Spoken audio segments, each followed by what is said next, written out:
So welcome to our panelists.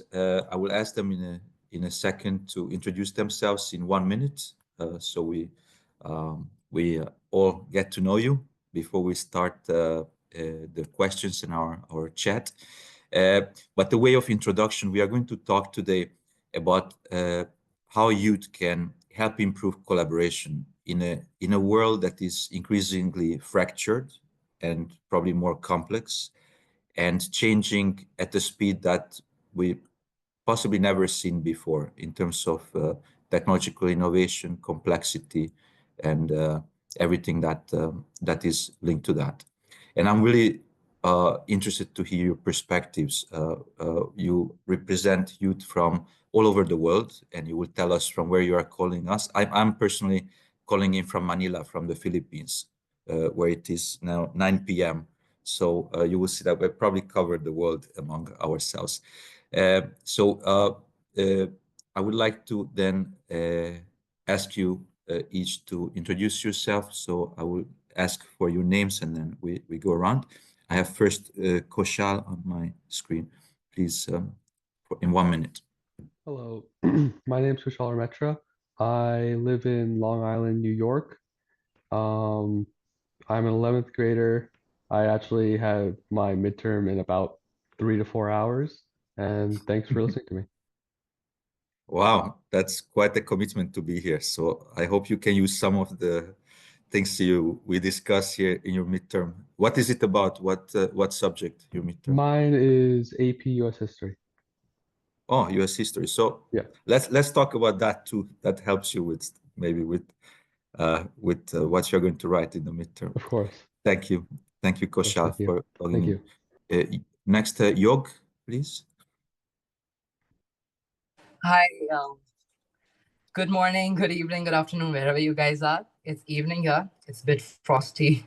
Yeah, he's giving his exam. I'm bunking my prep.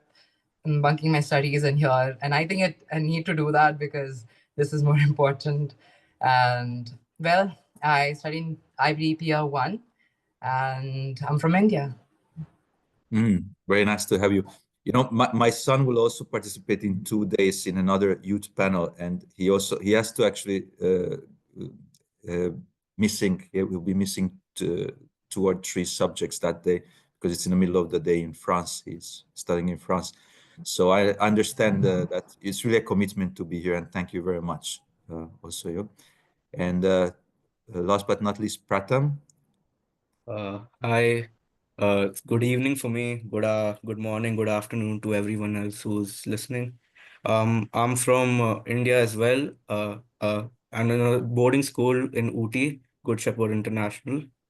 Um, and again, as you mentioned, I'm also missing my study as to uh, participate in this online forum, and I've been anticipating it for quite a bit of time. I'm Yeah, ready to share my thoughts. Yeah, thank you very much. Really, I mean that shows incredible commitment, much more than all the adults combined. You're really committed to be here, and we all want to learn from you. Actually, your perspective about how you see changes in this complex world and what youth can do about it. Also, we have now, as the 2 of you are from India, and India became recently the most populous country in the world. So it's we also representing quite the demography of the world. But let me introduce a little bit the topic. So yesterday I participated in another panel where we talked about the future, and especially based on a book I wrote recently on the future of the world, looking forward to 2050. So a few decades from now, when you will be as old as me probably by that time. So so basically putting yourself in my shoes, or and looking into the future. We talked about yesterday about the importance of youth in shaping the world, and also that we are undeserved, that we have not inherited from our ancestors, but we actually borrowing it from the next generation, from our children, from you. And we have a responsibility. Every generation that is in charge of making decisions is indebted to the next generation. And that's, I think, a very good way to look at it, because then you are more responsible in your actions. And what I found very interesting this year, I was lucky to participate in the UN General Assembly this year, sorry, last year, 2024, in September, in Geneva uh, at the Summit of the Future, which was a unique event, focusing again on what we can do for the future of this planet. And it was the first time that a lot of young people have contributed to the agenda of the World Health Assembly of the United Nations. They came from all over the world. The General Assembly in New York was packed with young people from all over the world. And for the first time, there is now a UN Assistant Secretary General for Youth Affairs, who represents actually all of you. And in the Summit of the Future, they focused a lot. We focused a lot on how we can improve the framework to be more inclusive for youth voices. There was the adoption of the Pact of the Future, which includes not only a global digital compact that takes into account, the new technological developments, but also a declaration on future generations, which if you have not read it yet, I bring it to your attention because it's really interesting. And 10 years ago or before this event, such an event would have been really impossible to imagine, where so many young people are contributing to the agenda. And I think that's a recognition of your voices. And I think this is just the start, how instrumental the youth is and will be in shaping the future. So let me ask the first question. We'll have some rounds and you can all contribute with your views. But just to bring in some statistics, today about 50% of the global population is under 30 years of age, right? 50%. That's I think the first time in human history that we reach this. And that also makes youth, the people under 30, the largest demographic group in the world, right? So it's really important. And also read another statistic that is relevant, is that a global survey recently found that 60% of young people would like to have a career in social impact. Again, something that relates to what I said about the Future Summit, but I would like to know how do you feel about this, and how do you define yourselves collaboration, and what role you think youth can play in bridging the gaps that you see currently in the world. So that's the just for introduction, the questions. Maybe Pratham, you can go first. You're on my screen. Definitely. First of all, the statistics of 50% of the youth being the population is this is like I would say kind of a wake up call, not a wake up call, kind of a alarm to many of the most of the world to look really start recognizing the young people's voice, which is quite important. As I would say that the youth plays a very important part in shaping collaboration between the various age groups.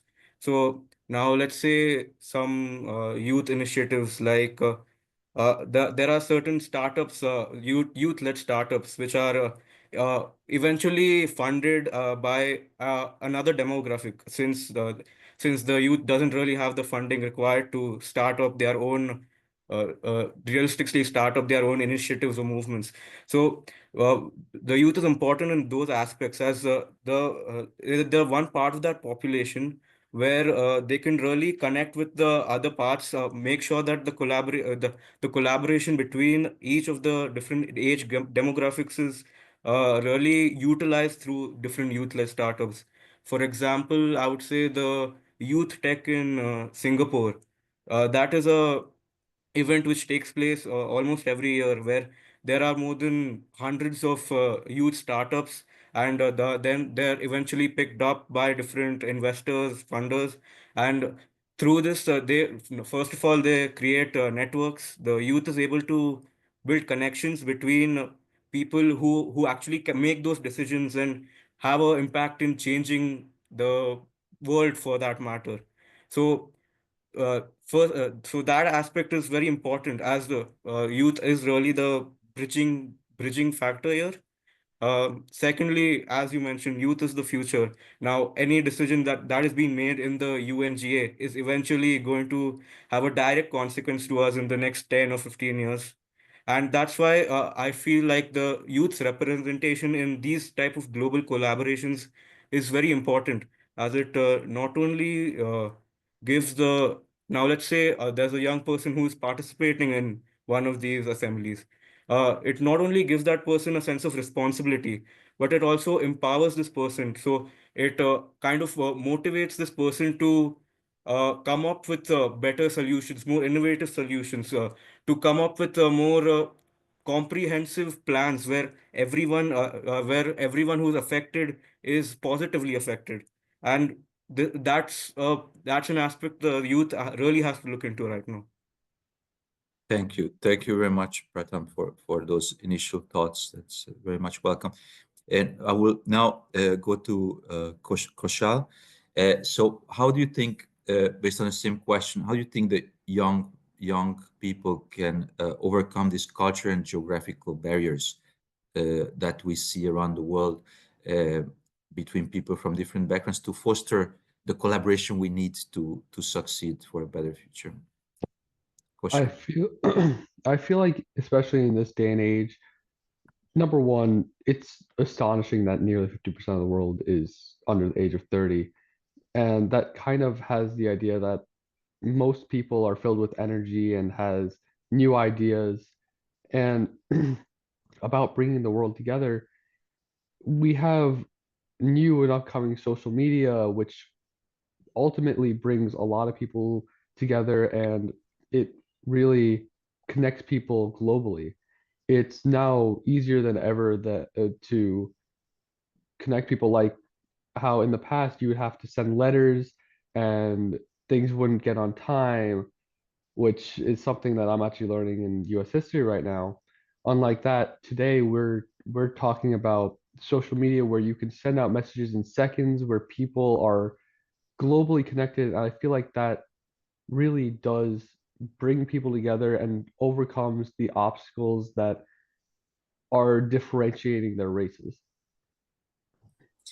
Yeah, Yeah. thanks. And that's a very important point on social media. And Yoga, I will ask you connect to the again the introduction, but also uh, link to the social media. So what role you think digital platforms can play in enabling that type of collaboration or eventually hindering it among youth globally that we need for changing the way we will transform the future? Actually, I think social media has given us a bridge that connects us and gives us a way to collaborate worldwide and even, go about our issues and what we face.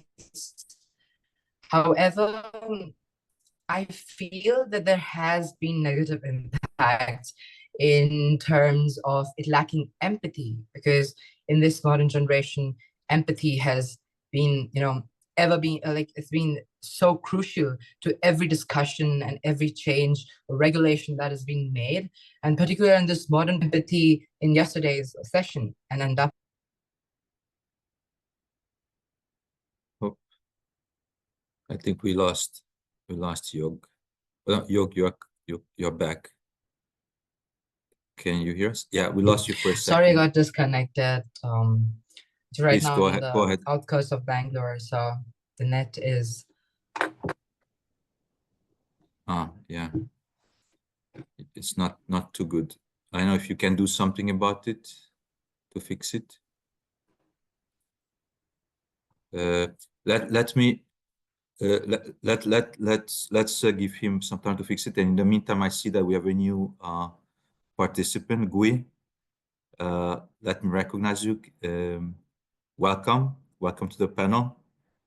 Can you hear me? Can you say something so we can ensure that your voice is coming through well? Gui? Hello, Gui Teixeira. Can you unmute yourself? Yeah, hello, welcome. Okay, so we started already with some introductions, and maybe you could introduce yourself, tell us where you are calling from, uh, uh, what do you do, what do you study, and something about yourself in maximum 1 minute. Over to you.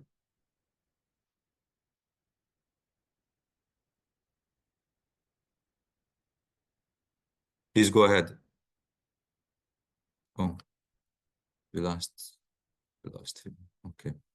Okay, so that's today technology that we exactly are talking about shows its limitations. So Pratham and Kosha, we at least the three of us, we are here and we can continue. So let's move maybe to the next topic, because talking about digital platforms and social media seems to create problems in the ether. So let's move to something that I think future generations and all of you surely have very close to your heart, which is climate change and the impact of climate change on the future.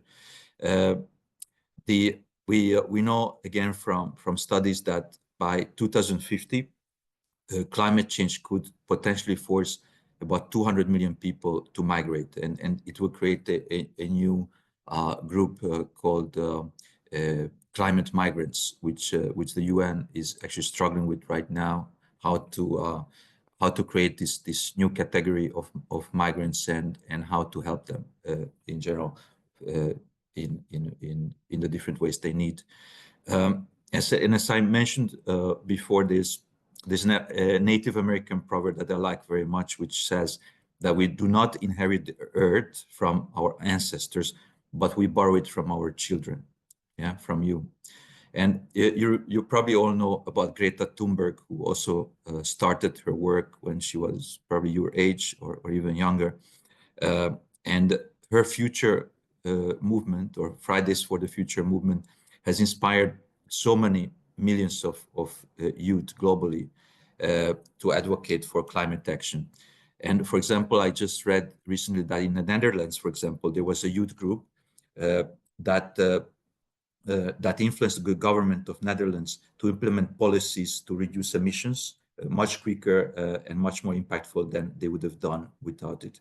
So there's a lot of increasing examples of how youth and youth advocacy can actually change the way politicians and others uh, are preparing this planet, for the future generations to hand over. So what do you think about this? And maybe if you can think of any examples, each one of you, where youth has made significant changes in fostering collaboration in communities around the world, or in your particular communities potentially. Kosha, please go first. I think really youth and climate change, I feel as though generations before us, not trying to be rude, but we kind of started passing down the bar to future generations, telling them, hey, you guys have to deal with it. Please stop climate change. We're doing what we can, but they really sat back and kind of watched. I feel like now our generation is really looking towards the future, and we're actually watching what climate change is doing to our planet, and we're seeing the impacts of water level changes and things around us. And I also feel as though this brings together people, as it puts a superordinate goal on youth and allows people to truly unite. And some specific examples would be Greta Thunberg, as you said before, and her climate strikes, and other ones. Um, there was a ocean cleanup that I read about in Netherlands, which is someone who's around my age, 16 years old. He set up a system to remove plastic from the ocean, and I'm pretty sure he even has his own company now, which um, cleans things up from the garbage patches in the Great Pacific and other places. And I feel as though the youth today really do take an active role in changing and molding what we think as the world. And Kosha, those are great examples. Are you also doing something yourself in your own community to promote this type of actions? In my own community, I am a part of multiple clubs and societies in school and out of school, such as the Habitat for Humanity and Knights for Nature clubs, Mhm. which actively promote and try to raise money um, for saving the economy. I'm also in Boy Scouts, which we also fundraise and help try to save the economy and do what we can for the world. Thank you. That's very inspiring. Thanks for sharing. Thank you. And I'm Thank you. sure the other panelists can also share their stories. So Pratham, you are next, please. Yes. So looking at climate change and how it has actually evolved in the recent years.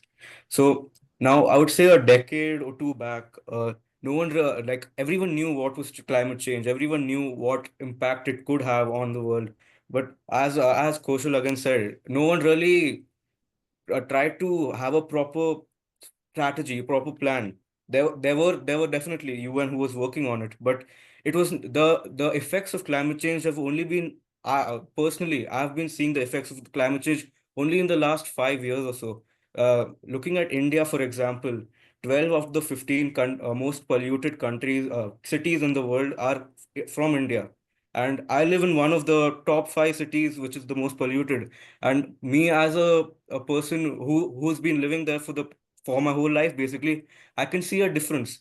Like the smog, for example, uh, like there are certain times in the day where we cannot even view the building in front of us. That's how bad the smog has gotten in our country, and that's how important these issues are to for the youth majorly to tackle. And maybe I could also link this to the social media part of it.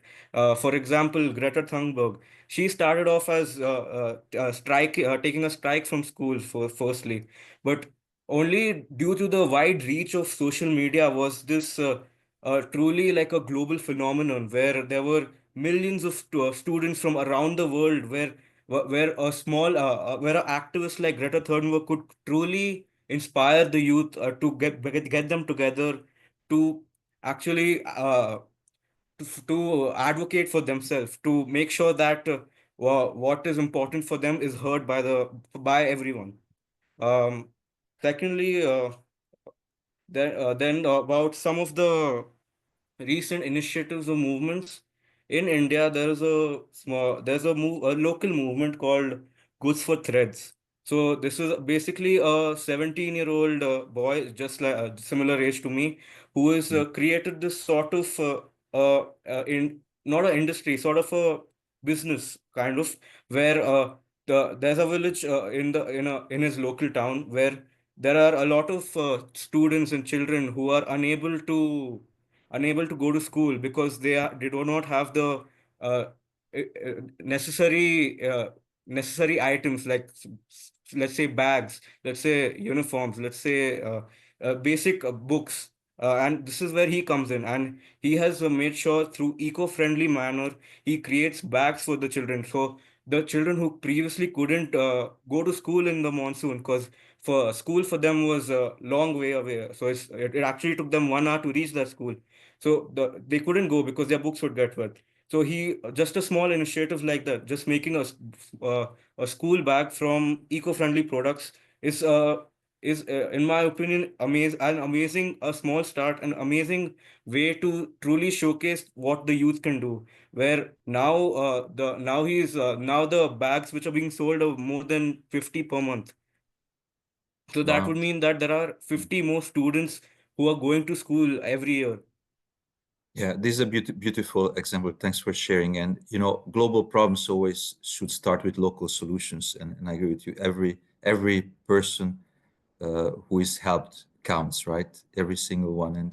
And that's why it's so inspiring to hear these stories, because everyone can actually start at any time to contribute, and it does have a global impact. And that's what we we can see.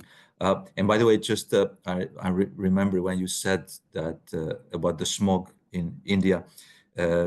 I was just talking to a colleague who works and lives in New Delhi, that while the impact of the fires in California are talked about all over the world, and people are fleeing their homes, they are measuring the quality of the air there, and they are totally outraged.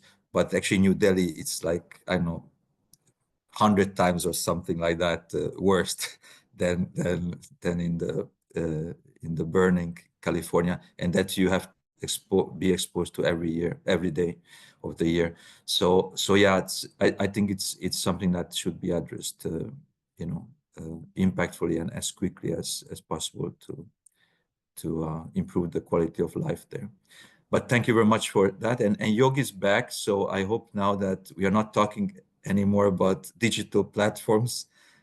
Your connection is getting better. We shifted to climate change and the impact that youth can have on that. So could you share your views on how you think youth can foster collaboration to address climate change, and maybe some examples from your own environment? Yes. So, like, I resonate with what Pradhan said. Like, India has been very polluted in the recent years. However, there have been initiatives which change the trajectory of how pollution is being controlled. Like, personally, I, with like 5 more adults in my area in Bangalore, worked at a parikrama center of oxygen, where we tried to I was there in yesterday's conference, where you were there, Dr. Tomas, and you said that world is becoming inward looking, and I totally agree to that in perspective of worrying about climate. From our minute actions to our daily habits can lead to that. And when we were on the ground level working to rebuild the forest, we got to know that the farmers themselves were posing a threat to the environment, and that was something that we never expected. And we learned, and we created a model which showed that they followed one particular cycle, and we called it a caterpillar cycle, and that was to make, use, and lose. So they used to take the raw materials, or used to take the initiative they had, or whatever the resources they had. They used to make yields out of that, use it to earn, and then they just discard the whole field. They burn it to make the new crops. So it was a very degenerative cycle that was created. And out of that, me and my fellow mates created another cycle called a butterfly cycle, where we used to take the raw materials, we used to make or yield the harvest out of it. We used to consume and use it, and also earn through it. And with that, we used to create regenerative process and restore the forest in the surrounding areas, either by creating trenches or creating artificial lakes, and those small changes that helped preserving the top layer of the soil were initiatives and ideas of youth and not adults. And the youths were the ones who recognized those lacks in changing the climate and how we can restore the air quality. And that's why we named the project Oxygen, because that forest is not just being rebuilt for the habitat purpose of many small creatures, big or even big creatures. It's also for the environment and the oxygen levels in a huge scale.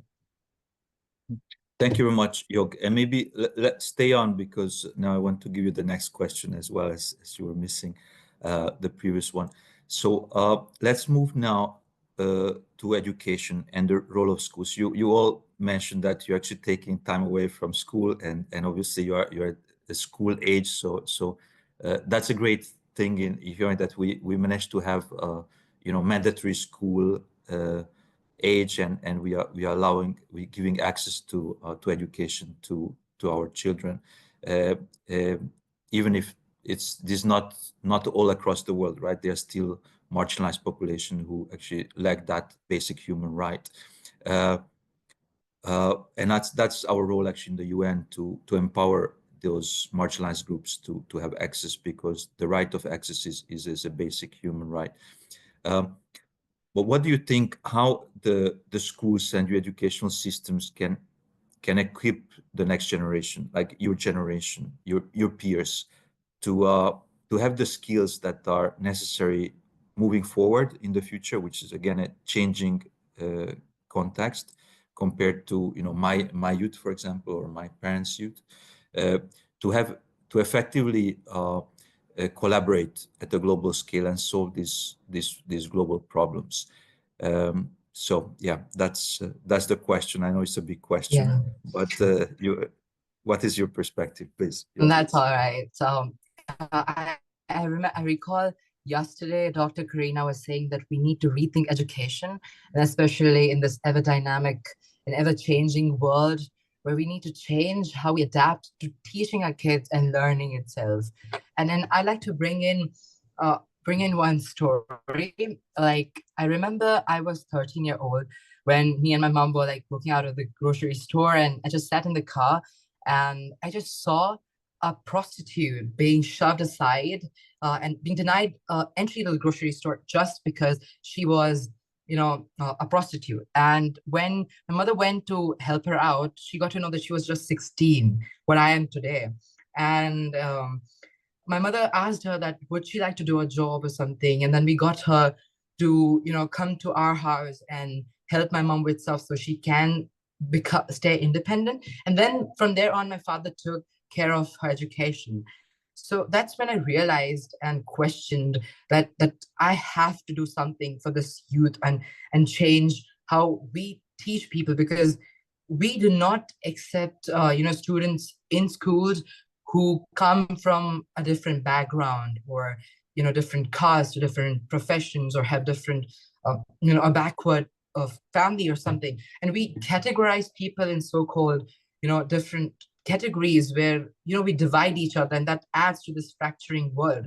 And that's where there's this regulation of reservation that comes into action, where we secure seats for people in the education system. And we need to bring in these kind of regulations that help student and any youth to get a chance to learn. And on top, there are a lot of qualities that this new education framework requires, such as and that there's a very important in this generation, which has to be reflective and risk taking, because we have always been very academic driven and very en route with our academics. Like if you just don't need to look sideways, just straight into your books, hit the books, right? And I feel though it might have worked in the earlier times, it may not work in this dynamic generation, because when we measure up the IQ level of this generation, it's quite high and quite low. But what we figure out that this youth has is the grittiness, the quality of grit, and implementing that through taking risks and being reflective in your education system is very important,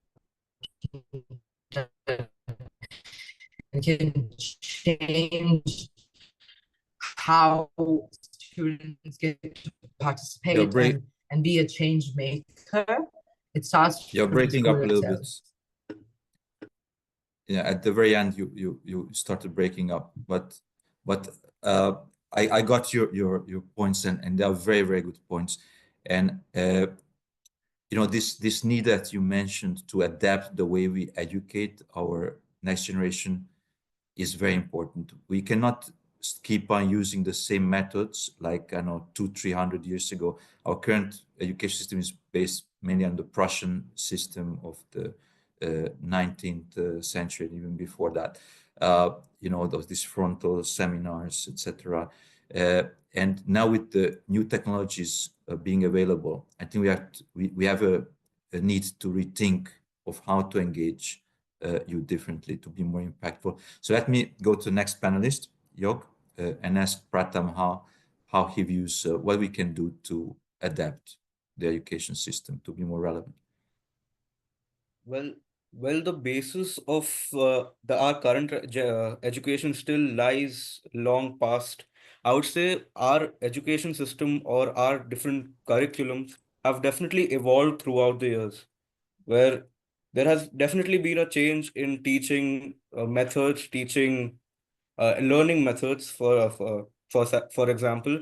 Now for example, my parents would have probably learned their schooling, and my schooling is completely different.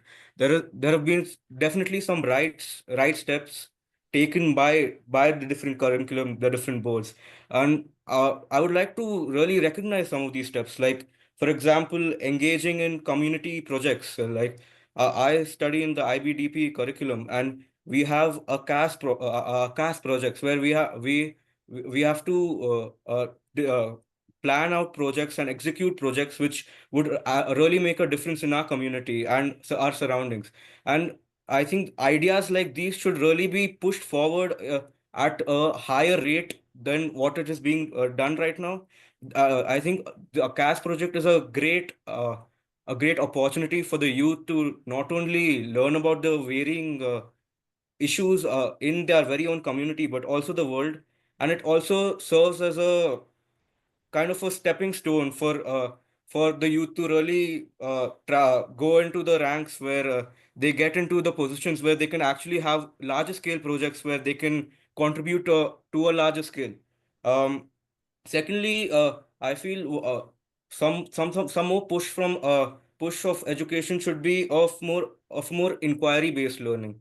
So now there's still a sense in many students around the world where when our exams come around, we really just have to mug up some formulas or mug up some definitions, and I think that is also something that we really need to change, where we have to change our sort of examination system from a more of a rote learning system to a more inquiry based system where we're given different situations, where we're put into different situations, where we're made to use the formulas for sure, but we're not directly asked we're not directly asked to input values from this formula. We really have to think further to get a proper solution, and this is where I feel uh, our current education kind of lacks, and it should really push forward for some of these changes.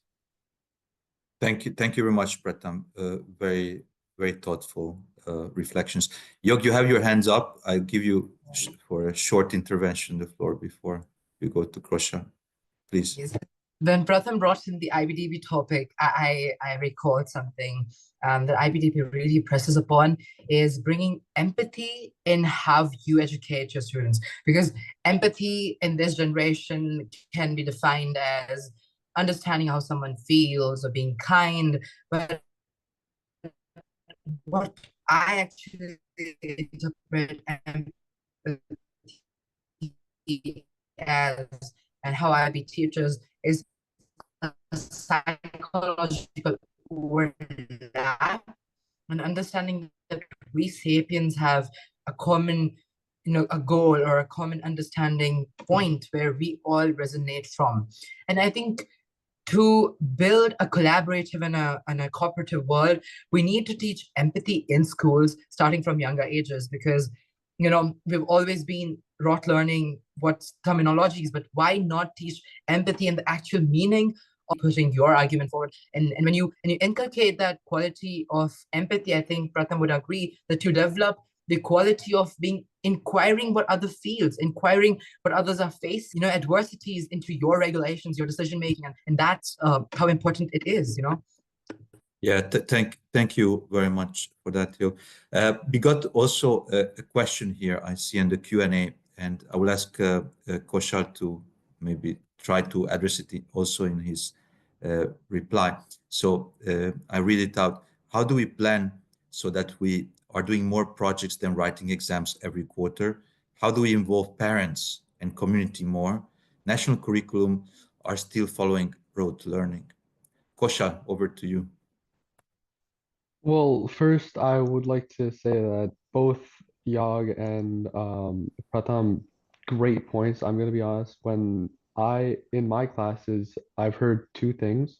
One is that from my history teacher, I've heard that our current education system is based off of the 1900s when we worked in factories and they wanted us to stay in rows and learn things.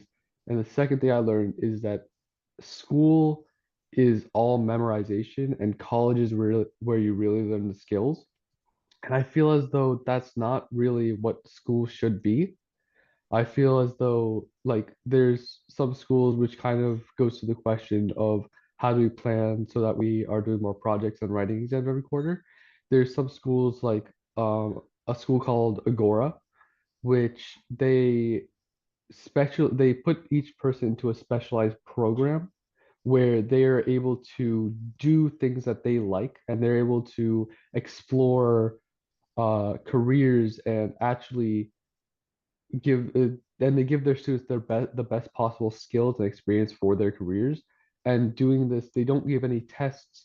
They allow their students to focus on learning by doing, like a more tactile learning style. And I feel like this is something that we could do to incorporate more projects, something more specialized, something that really does test our skills, but it tests it, as they've said before, by like inquiring about how things work. And I feel like this would take away the root learning of just memorization, like memorizing formulas, memorizing words, and it would really put in like skills that you wouldn't really find in people in schools, and you would find it from testing them in other ways. Mhm. Yeah, no, these are all very, very good points. And I wish that all three of you would be sitting in the councils and the committees, that would change the curriculum in general all over the world. Uh, I see, Yog, you have your hand up, but I will give you the opportunity because my next question is linked to this, and in order to respect the time, I want to move on. So just also still linked in a way to education and building on that. Uh, you mentioned that some of you are doing the IB curriculum. Um, you know probably that one of the most successful learning methods today is the Finnish model, which is based on not subject. They don't teach subjects, but they teach experiences. So and when you have on your day, you go on Monday to school and you have various experiences instead of subjects. Uh, those are cross-cutting. So each experience allows you to simulate something. Maybe you go out of the school, you do an activity, and you learn through doing. And for example, by doing a field experiment, you combine several subjects, mathematics, physics, chemistry. So you learn a lot and how these different subjects link together.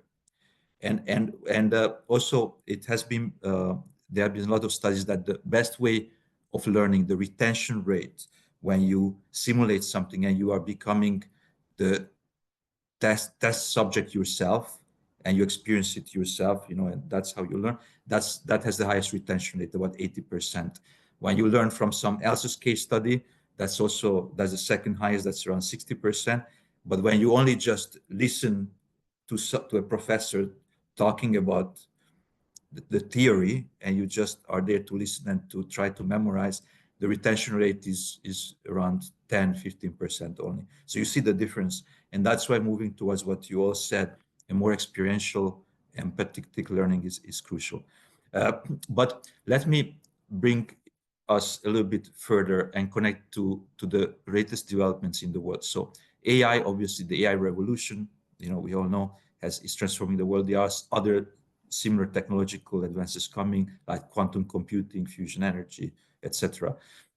But when you think of AI, which is now all around us every day, uh, how we can keep that empathy that you talked about, how we can keep this technology development human, and what are the skills? My main question is, what are the skills each of you think are the most important to prevail in this rapidly changing technological world to keep ourselves human and prevail? What are those skills? Kosha, go first. You are still on my screen.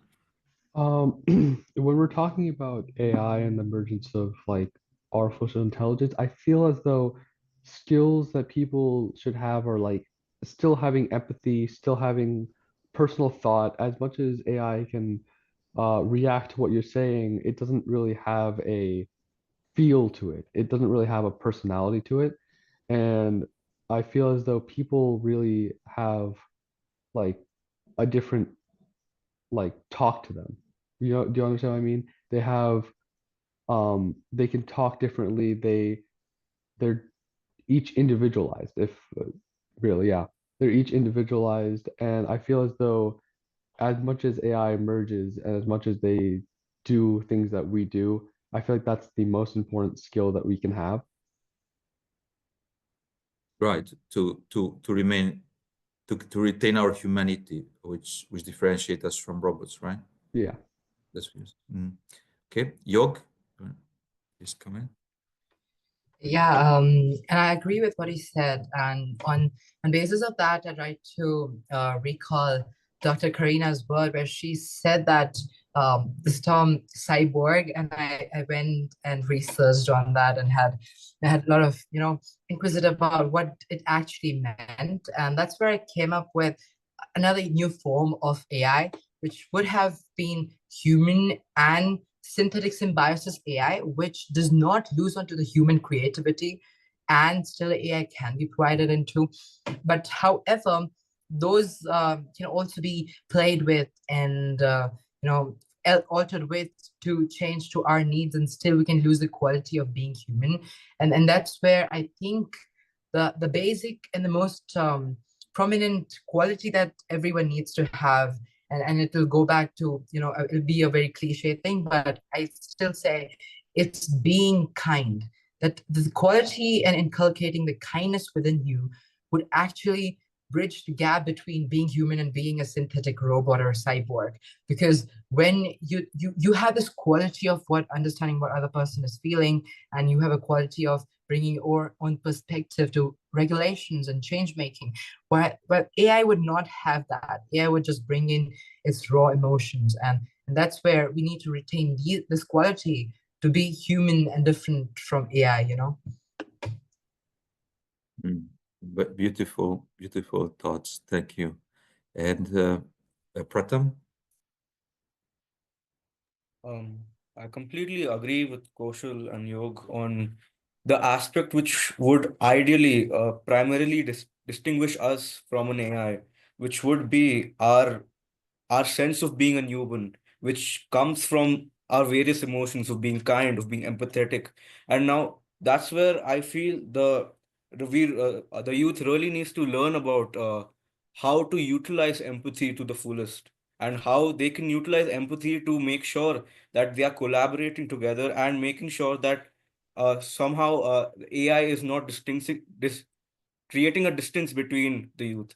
And that's where I read about a recent initiative again, where it's called Empathy for Action, where there are several older students teaching the younger students about the basic principles of empathy, the basic sense of being a good person if I'm generalizing it that way. And I feel like that is one of the most important aspects of how we really distinguish from being from a person and an AI. And secondly, we all have grown up, our generation is the one which has completely grown up with with technology. And I see education again as very important for us to truly get one step ahead of the AI. There have been many news reports saying how many jobs AI is going to displace, or how many jobs AI has already displaced. Now, the only way we can sort of prevent the sort of damage this has caused is by making sure the youth who are going to get into going to get into the new jobs is educated enough to make sure that they learn how to use AI, and the AI that AI doesn't end up using them. That would be the most important aspect right now. Very nicely said. Thanks. You all speak so eloquently. So as I was really serious when I said I wish you were in some kind of committee to decide on how the future of education could look like. So and linked to that, we are in our last 10 minutes, and maybe this is the last round. Uh, let's think together of how youth voices, like your voices, could be included in major global fora, like the UN, the G20, climate talks, etc. How you think we could achieve that, and why you think that's important, uh, to prepare, you know, to use youth-led collaborations to solve the global problems that we talked about during this hour. Um, you want to go first, Pratham? You are on the screen. Definitely. Um, I feel like there should be a greater integration of the youth in many major forums, such as the UN forum or such online forums as well. So now, the main reasons I would be saying that is again, the such platforms really sort of set a sense of responsibility in the youth.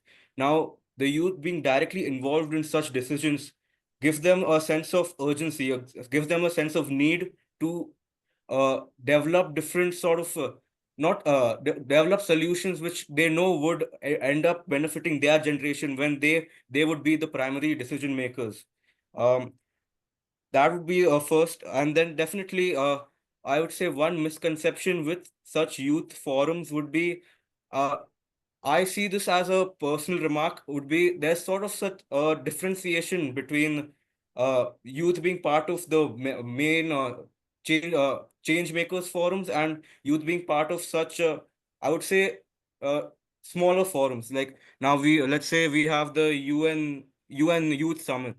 It the first UN Youth Summit actually took place in 1970, which is more than 50 years ago. But still, we do not see, definitely see a lot of participation in such youth forums like the Y20 again, for example. That is a great step on towards sort of developing the skills required for the youth so that they can primarily end up going to the major forums and sort of getting their viewpoints out there. But there's still not as much representation as the population demographic suggests. And that's something we should really work at. Yeah, thank you very much.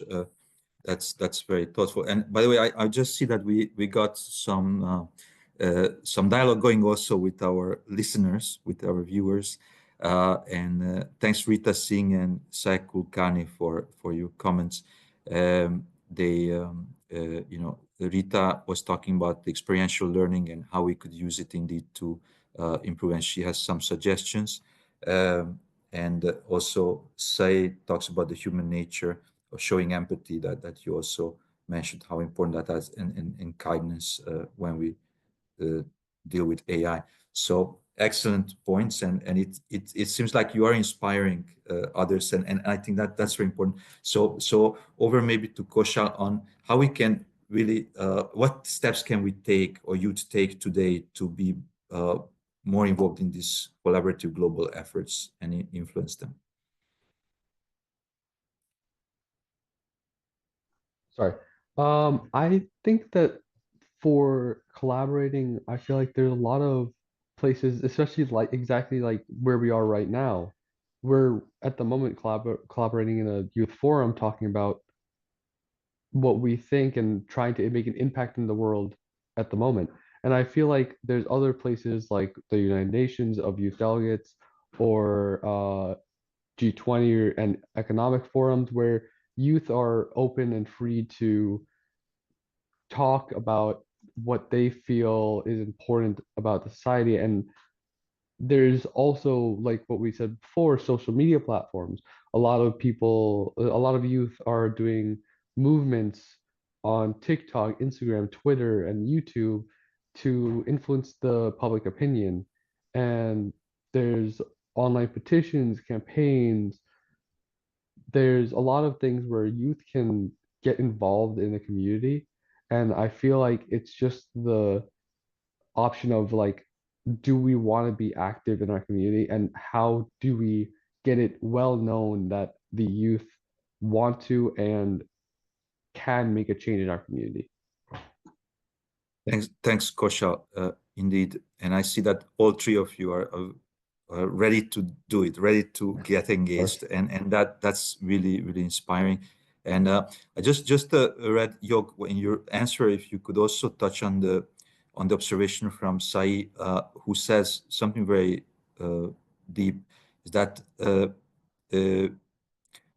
while kindness is what makes us human, sadness is the true emotion that keeps us a human, as it is not an emotion AI can ever replicate. Can anyone comment on that? So, Yog, as the last person speaking, because we are almost at the hour, can you include that in your answer on how also we can be more inclusive of youth voices in global dialogue?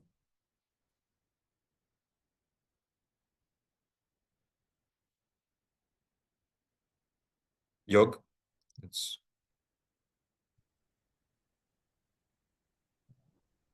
can you unmute yourself, Yog? Hope I'm audible to everyone there. I'm audible? Yes, it's your turn.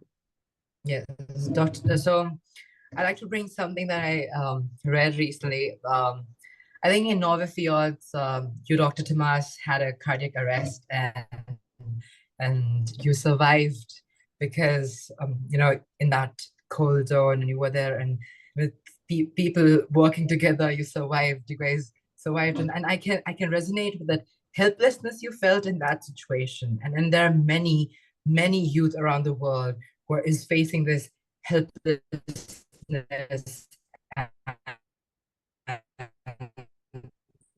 the sadness of being stuck and not getting anywhere, and then constantly feeling like they are being dragged behind rather than moving forward. And throwing light into that, going back to 2020, I remember we had the Global Leader Summit, Young Global Leader Summit, where we discussed about resetting our future. And that's where we also brought in the topic of human qualities. And I feel that's so crucial because everything, but everybody has small versions of their reality. And we have to not predict the world as free of warfare. Other better when we all work together and bring our human qualities, we become free of jealousy, free of hate and callous behavior to each other. And that spirals down to sustainable peace and development, which includes youth in making plans and regulations. And then, you're breaking up. That creates a proper dichotomy between the synthetic creativity and the human creativity. Yeah, no, I got sorry, you are breaking up and we have 1 more minute, but I very much got your point and thanks for sharing. So let me wrap it up so that we respect the hour. I just want to say I really enjoyed this discussion, and you are 3 amazing young men who I can see it in your eyes. You will make huge differences in this world, and we need the type of spirit that you all represent, Koshai, Yoga, and Pratam. And I just want to summarize by referring to what you said about the skills that we need in the future. So humanity, thinking differently, the human creativity, and being kind, in calculating kindness will be the main difference, but also sadness, as we heard just now, which differs from synthetic AIs, and how and teach how to use AI so that AI does not use us. That what Pratam said. And we talked about a lot of things today. We talked about policies to make globalization more inclusive, technology to bridge the gap, empowering marginalized communities through education and better access, but also to create the need to create platforms for innovation and collaboration led by young leaders like yourselves. And let me close by quoting maybe Yuval Noah Harari, who also wrote a lot about the future. He said that in a world of constant change, the ability to learn is the most important skill. Yeah. And the best way to really to predict the future is to create it. So let's do it, guys. Thank you very much. Thank you. Thank you so much. That's so nice. Thank you. Thank you. And be in touch, Thank be in you. touch, and let's work together. You can work together also with our Definitely. listeners on projects.